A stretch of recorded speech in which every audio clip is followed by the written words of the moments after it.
యుక్తేశ్వర్ ఎంతో ముందు చూపుతో ఇచ్చిన సందేశం అది. 1918లో అనుకున్న అదృష్టం కాళ్ళ దగ్గరకు వచ్చింది.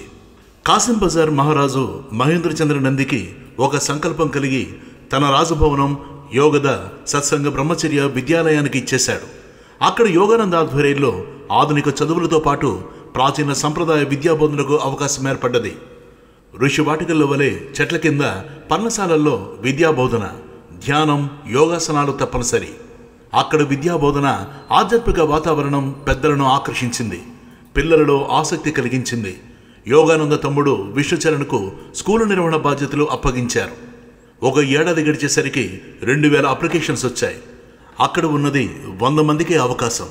మొదటి సంవత్సరం రెసిడెన్షియల్ స్కూలు, రెండవ సంవత్సరం డే స్కాలర్స్ను చేర్చుకున్నారు. ఒకసారి యోగానంద తండ్రి గారు భగవతీ చరణ్ ముకుంద నిర్వాకం ప్రత్యక్షంగా చూడాలని వచ్చారు.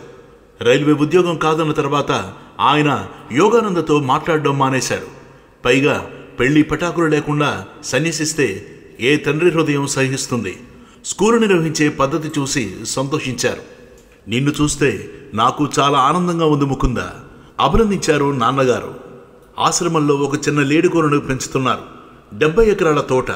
టీచర్లు, పిల్లలు అంతా ముచ్చటగా తోట పనులు చేస్తున్నారు. పొద్దున లేడిపిల్ల వచ్చి యోగానంద పక్కలో పడుకుంటుంది. అంత గారాభం. ఆశ్రమాలకు లేళ్లు, నెమళ్ళు, కుందేళ్లు అలంకారాలు. ఒకసారి యోగానంద పని మీద ఊరు వెడుతూ తాను తిరిగి వచ్చే వరకు ఆ లేడిపిల్లకు ఏమీ పెట్టవద్దని చెప్పి వెళ్లారు. ఒక ఆకతాయి కుర్రవాడు దానికి పాలు పట్టించాడు. యోగానంద తిరిగి వచ్చేసరికి అది చావడానికి సిద్ధంగా ఉంది. హే గురుదేవా, లేడికోనను బ్రతికించవా అని ప్రార్థించారు యోగానంద. కాసేపటికి అది కళ్ళు తెరిచి చెంగున గెంతసాగింది. రాత్రి 2 గంటల వరకు దానిని లాలిస్తూ సేవ చేస్తూ కూర్చున్నాడు. తర్వాత నిద్రపోయాడు. నిద్రలో కలలో లేడి కనిపించింది. నన్నెందుకు రక్షించావు?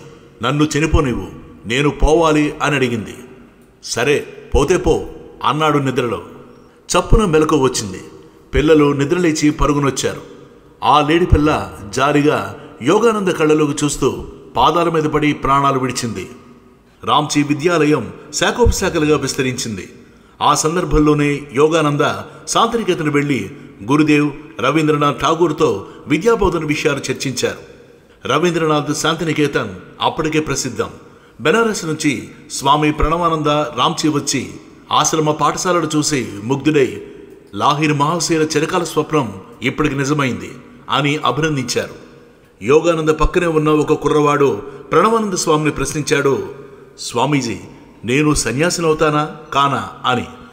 ప్రణవానంద నవ్వి, అందరూ సన్యాసులు కాకూడదు, నువ్వు పెద్దవాడివై పెళ్లి చేసుకో, గృహస్థుగా జీవించు చాలు అన్నారు. ప్రణవానంద వయస్సు 80 పైన. పండిపోయినవాడు, మహాతపస్వి. అప్పుడు ప్రణవానందను యోగానంద ఇలా ప్రశ్నించారు, స్వామి, తమరు వృద్ధులైనారు, దేహదారుఢ్యం తగ్గింది, శరీరంతో వయసుతో పాటు మనసు బలహీనమవుతుందా? వృద్ధాప్యంలో ఎక్కువ యోగం, ధ్యానం చేయలేరు కదా, అప్పుడు ఆధ్యాత్మిక వర్చస్సు తగ్గుతుందా? భగవంతుని పైన, యోగం పైన విశ్వాసం తగ్గుతుందా? మీ అనుభవం చెప్పండి అని ప్రశ్నించారు యోగానంద.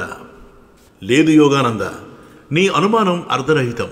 వయసు పెరిగిన కొద్దీ విశ్వాసం ఇంకా బలపడుతుంది, ఆత్మవిశ్వాసం పెరుగుతుంది. బ్రతికినంతకాలం శరీరం పైన శ్రద్ధ తప్పదు.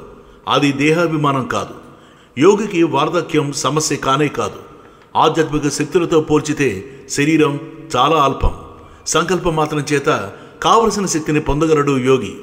అయితే చిరకాలం జీవించాలని ఎవరూ అనుకోరు. జీవించడం పైన ఇష్టం పోతుంది. వ్యామోహం అస్సలు ఉండదు. వచ్చిపడే వార్ధక్యాన్ని ఎవరూ నిరోధించరు. సంకల్పిస్తే ఎంత కాలమైనా జీవితాన్ని కొనసాగించగలరు. చాలామంది తాపసులు, ఋషులు భౌతిక శరీరాన్ని గణనలోకి తీసుకోరు. అది ఉన్నా లేకపోయినా ఒకటే. సూక్ష్మ శరీరం శాశ్వతం. అక్కడ దివ్య జీవనం చేస్తారు, యోగం సాగిస్తారు. స్వయిచ్ఛ, స్వసంకల్పం శక్తివంతాలైన ఎవరూ కర్మను నిరోధించరు. కర్మసూత్రానికి వ్యతిరేకంగా ఎవరూ తలపడరు. ప్రపంచంలో తమ కర్తవ్యం అయిపోయిందని తెలిసినప్పుడు హాయిగా నిష్క్రమిస్తారు. ప్రస్తుతం నా స్థితి అదే అన్నారు ప్రణవానంద. ప్రణవానంద నిష్క్రమణ చిత్రంగా జరిగింది. ఆయనకు చాలామంది శిష్యగణం ఉంది. వారిలో ఒకరు సనంద. ఋషికేశ్లో ఆశ్రమం నెలకొల్పి చాలామందికి యోగ శిక్షణ ఇస్తున్నారు. అక్కడ ప్రణవానంద ఒక విందు ఇచ్చారు. 2000 మందికి సంతర్పణ జరిగింది. అప్పుడు ప్రణవానంద అన్నారు, ఇదే నేను ఇస్తున్న చివరి విందు అని. అందరి సమక్షంలో ప్రాణాలు విడిచారు. జన్మించినవాడు మరణించక తప్పదు, మరణించినవాడు జన్మించక తప్పదు. శ్రీకృష్ణుడు చెప్పిన అది భౌతిక సత్యమే గాని పారమార్థిక సత్యం కాదు. అంటే పాక్షిక సత్యం మాత్రమే. మరణాన్ని జయించడం, తిరిగి జన్మకు రానవసరం లేకపోవడం తపస్సు లక్ష్యం. పరమాత్మలో ఐక్యం కావడం ఆత్మవేదన. ఎప్పుడు మరణించేది మనిషికి తెలియదు, ఎప్పుడు మరలా జన్మించేది ఆత్మకు తెలియదు. అంతా మిస్టరీ. పోయిన మనిషి ఆత్మ తిరిగి ఆ ఇంట్లోనే పుడుతుందనే గ్యారంటీ లేదు. ఆత్మ మళ్ళీ మానవ జన్మకు రావడానికి 100 సంవత్సరాల వ్యవధి అవసరమవుతుంది. యోగానంద నెలకొల్పిన రామ్సీ విద్యాలయంలో కాశీ అనే 12 ఏళ్ల కుర్రవాడు ఒకడు ఉండేవాడు. చాలా తెలివిగలవాడు, అందరికీ ఇష్టడు. అతను ఒక రోజున యోగానంద గారిని ప్రశ్నించాడు, గురూజీ, నా గమ్యం ఏది అని. యోగానంద వెంటనే చచ్చిపోవడం అన్నారు. తర్వాత అట్లా ఎందుకన్నానా అని బాధపడ్డారు. పెళ్లి చేసుకుని సుఖపడతామని దీవించి ఉండవలసింది.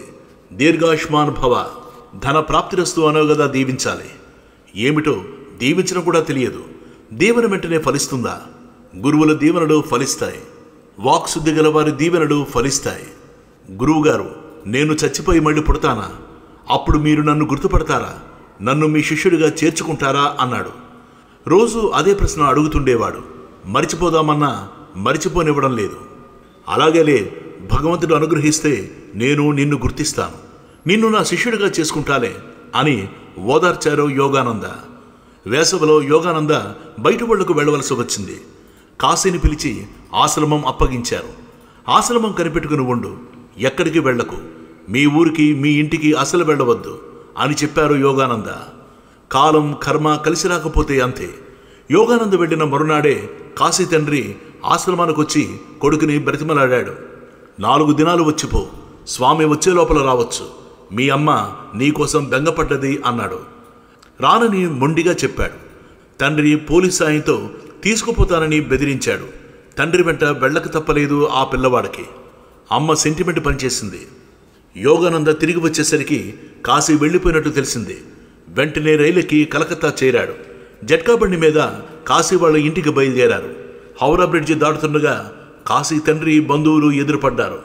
శ్మశానంలో కాశీ అంత్యక్రియలు జరిపి వస్తున్నారు. విషయం అర్థమైంది.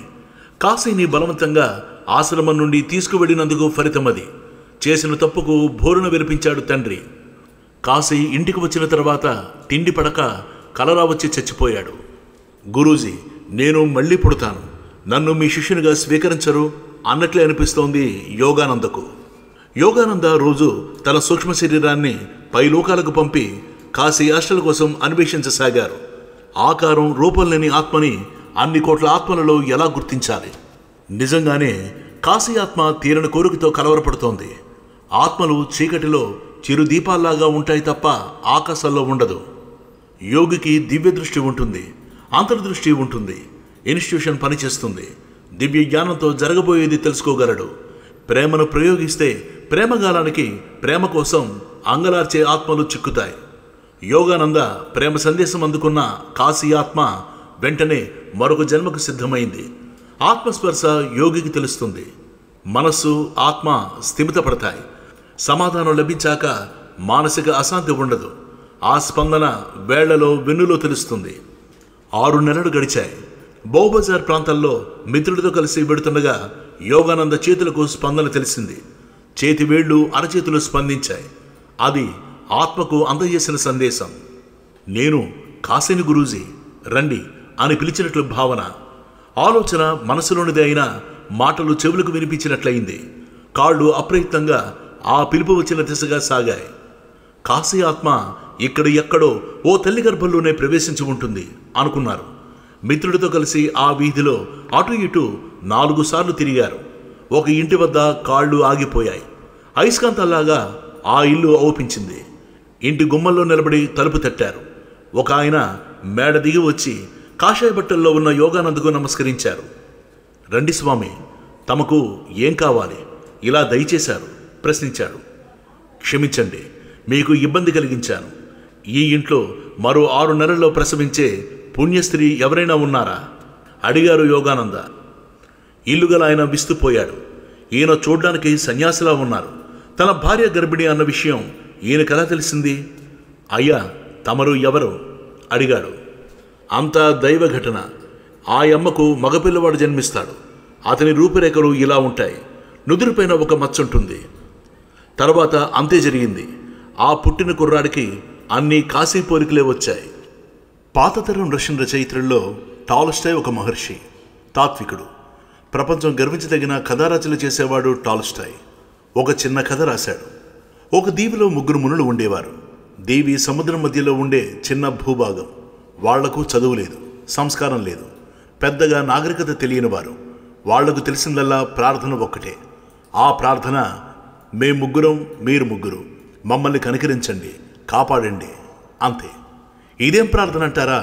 అది అంతే. వాళ్ళకు తెలిసింది అంతే. అది మాయ కాదు, మంత్రం కాదు. అది హృదయ భాష, హృదయ నివేదన. ఆ 3 ఎవరో అక్కడి వారు ఎవరికీ తెలియదు. ఆ చిన్న ప్రార్థనతోనే వాళ్ళు అద్భుతాలు చేసేవారు. ఆ ప్రక్క భూభాగంలో ఒక బిషప్ వచ్చాడు. అతను ఈ 3 గురించి విన్నాడు. వారికి దేవుని వాక్యం వినిపించాలనే సంకల్పం కలిగింది. వీలైనంత మందిని మతంలో చేర్చుకోవడమే బిషప్ గారి అభిమతం. ఒక పడవలో ప్రయాణం చేసి ఆ దీవికి చేరుకున్నాడు. ఆ 3కి జ్ఞానం కలిగించాలని, వారికి దేవుని గురించి చెప్పాలని ఆశ. తన వద్ద బోలెడన్ని ప్రార్థనలు ఉన్నాయి. మరి దీవికి చేరి ఆ 3 మునుల్ని కలిసి బిషప్ ఇలా చెప్పాడు. మీరు చేసే ప్రార్థన ప్రభువుకు వినిపించడం లేదు. నేను అసలు ప్రార్థన చెబుతాను, చెయ్యండి. ప్రభువు మిమ్మల్ని రక్షిస్తాడు అన్నాడు. వాళ్ళు అమాయకంగానే సరే అన్నారు. బిషప్ గారు పడవలో తిరుగు ప్రయాణమై కొంత దూరం వచ్చేసరికి వెనక నుండి కేకలు వినిపించాయి. ఆ 3 నీటి మీద పరిగెత్తుతూ వస్తున్నారు. వారి చుట్టూ వెలుగుంది. ఏమిటి మీ సమస్య? ఎందుకు నా వెంట పడ్డారు అన్నాడు. బిషప్ గారు, మీరు చెప్పిన మంత్రం మరిచిపోయాం, మళ్ళీ చెప్పండి అన్నారు. వారిలో ఎంతో శక్తి ఉంది. నీళ్ల మీద నడిచొచ్చారు. తను పడవలో వచ్చాడు. తనకంటే వాళ్లే శక్తిమంతులు అనుకున్నాడు బిషప్. వద్దులే, మీ పాత ప్రార్థనే మీరు చేసుకోండి అని వెళ్ళిపోయాడు. శాస్త్రీయం అనే పదమే పెద్ద అశాస్త్రీయం. ఏ శాస్త్రం ప్రమాణం అంటారు? ఏ శాస్త్రంతో కొలుస్తారు? ఏది కొలబద్ద? ఎందుకు ప్రమాణం అంటారు? వేదం ఎలా ప్రమాణం? అప్పుడెప్పుడు రాసిన వేదాలు నేడు ప్రమాణాలు ఎలా అవుతాయి? తర్వాత కాలంలో ఎంతో నాగరికత పెరిగింది, ఎంతో జ్ఞానం కలిగింది. సామాజికంగా ఎన్నో మార్పులు వచ్చాయి. మనుధర్మశాస్త్రం ప్రమాణం అంటారు. ఇప్పుడది పనికిరాదు. అలాగే జ్ఞానం పెరిగిన కొద్దీ విలువలు మారుతుంటాయి. ఏవి ప్రమాణం కాదు. హృదయం ఒక్కటే ప్రమాణం. అన్నీ వైదిక వాగ్మయంలో కనిపించవు. అక్కడే ఉంటే మనం ఎదగలేదని అర్థం. ఇంకా అనాగరికంగా ఉన్నామనే అర్థం. యోగశాస్త్రం, దివ్య జ్ఞానం అభౌతికం, మెటఫిజికల్. ఫిజికల్ మాత్రమే కొరతకు అందుతుంది, మెటాఫిజికల్ అందదు. సైంటిస్టులు పరిశోధనలు చేస్తారు. వాళ్ళు కనిపించిన వాటి జోలికి పోరు. ఇది ఈసాటి లేని ప్రపంచం. సైంటిస్టులు టెస్ట్ ట్యూబుల్లో భగవంతుని బంధించలేరు. దివ్యత్వం విశ్వాసానికి మాత్రమే అందుతుంది. అలా అందనంత కాలం అది మాయే. మన ఋషులు ప్రపంచమే మాయ అన్నారు. వేల సంవత్సరాలుగా మన ఋషులు మాయను అధిగమించడానికి, సత్యాన్ని తెలుసుకోవడానికి చాలా కసరత్తులు చేశారు. ఇంకా చేస్తూనే ఉన్నారు. ద్వంద్వాన్ని వదిలి అద్వైతాన్ని సాధించడం, మాయను ఛేదించడమనే మాయలో పడ్డారు కొంతకాలం. ప్రపంచం అంటేనే ద్వంద్వం. అది కాదనరాని సత్యం. మంచి చెడు, చీకటి వెలుగు అన్నీ ఉండాలి. బ్యాలెన్స్ అవుతుండాలి. దృశ్య ప్రపంచం మాయ అనుకున్నంతకాలం సత్యం తెలియదు. సత్యావిష్కారానికి ఆధారం ప్రపంచమే. మాయ అన్నదానికి ఒక సూత్రం ఉంది. ఉన్నదాన్ని లేదనుకోవడం భ్రమ, అజ్ఞానం. లేనిదాన్ని ఉందనుకోవడం భ్రమ, అది తప్పే. ఇది తప్పే. మాయ ఆధారితంగానే సత్యాన్ని చేరాలి. మాయ చేయడం అంటే అసలు లేకుండా చేయడం. మహర్షులు తమ భౌతిక శరీరాలు ఎవరికీ కనిపించకుండా మాయం చెయ్యరు. అదృశ్యం చేస్తారు. అదృశ్యంగా, అరూపంగా తపస్సు చేస్తారు. యోగానికి భౌతిక శరీరాలు ఉండడం, ఉండకపోవడం ముఖ్యం కాదు. భౌతిక స్థితిని పూర్తిగా విస్మరించిన స్థితిలోనే యోగక్రియ ప్రారంభమవుతుంది. అంటే ఏమిటి? శాశ్వతం అనుకున్న భౌతిక శరీరం అశాశ్వతమవుతుంది. దృశ్య ప్రపంచం అదృశ్యమవుతుంది యోగక్రియతో. డీమెటీరియలైజ్ చేస్తున్నట్లు. ఒక పదార్థాన్ని కాంతి కణాలుగా మార్చితే దానికి బరువు ఉండదు, కంటికి కనిపించదు. మరలా దానిని సంకల్పించి రూపొందించుకోవచ్చు. అదృశ్యంగా ఉండే మహాయోగులు చేస్తున్న పని అది. యోగికి భౌతిక ప్రాపంచిక స్పృహ పోగానే భౌతిక శరీరం లేనట్లే, అంటే విశ్వ చైతన్యంతో సంయోగిస్తాడు. మహాయోగులందరూ కాంతి శరీరాలతో ఉంటారు. మహావతార బాబా కాంతి శరీరి. అవసరమైనప్పుడు భౌతిక శరీరం ధరిస్తుంటారు. అణు పరిణామం ఒక విధంగా రసాయన మార్పు, అదే రూపం అరూపం. అపిరెన్స్ అండ్ డిసపిరెన్స్, అది 4వ పరిణామ భూమిక. అటువంటి యోగికి మన్ను, నీరు, నిప్పు, గాలి ఏవి అవరోధం కావు, ఏవి బాధించవు. అగ్ని కాల్చదు, నీరు తడపదు. క్షణంలో రూపమెత్తగలడు, అరూపం కాగలడు. సృష్టి అంతా వెలుగు, వెలుగు కణాల సమీకరణలు అని తెలుసుకున్న యోగి ఎన్ని అద్భుతాలైనా చేయగలడు. అంటే పంచభూతాలు అతని అధీనంలో ఉంటాయి. నిద్రలో, స్వప్నంలో మన చైతన్యం మనకు తెలియదు. చైతన్యం జాగృతిలో కన్నా సుషుప్తిలో, సుషుప్తిలో కన్నా స్వప్నంలో ఎక్కువ శక్తివంతం. నిద్రలో మనిషికి అహంకారం ఉండదు. పగటి వేళల్లో జాగృతిలో మనిషికుండే పొగరు, అహం నిద్రలో కనిపించవు.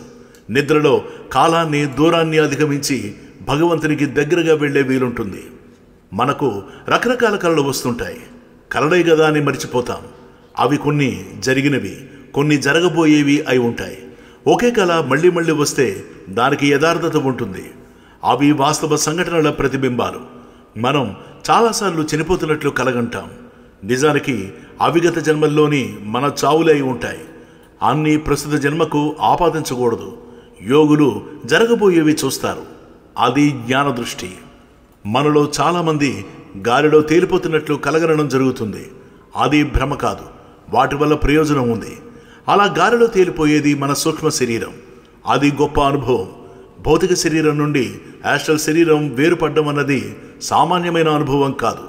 కల అయిన వాస్తవమైన యాస్ట్రల్ శరీరంతో విహరించడం యోగానుభవం. అది శుభ సూచన.